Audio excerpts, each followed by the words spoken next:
Sumasambulat sa buong Pilipinas. Sunshine News Blast. Showbiz News Blast. Yes, mga kaparna, alang sa atong showbiz news, padung na sa altar ang aktres na si Bea Alonzo ug ang negosyanteng si Ferdinand Vincent Co. Human mabasa sa simbahan ang ilang marriage vows. Gipahibalo kini atul sa misa ni adtong Marso 8 diin gipadayag ang plano sa duha nga magpakasal na.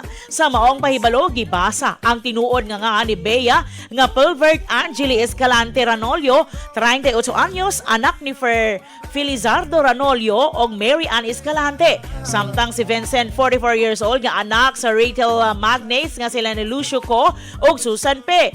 Sa simbahan, ang marriage band sa usa ka publikong pahibalo nga ginabasa sulod sa tulo ka sunod-sunod nga Domingo aron mahibaluan kung adunay legal o relihiyosong babag sa maong kasal.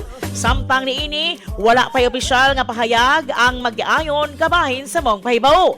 Ngayon duman nga ni atong Mayo tuig 2025 ning adto o nagsugod ang espekulasyon sa ilang relasyon human makita sa mga netizens nga pareho silang nagpost og mahulagway gikan sa ilang bakasyon sa Andalusia sa Spain.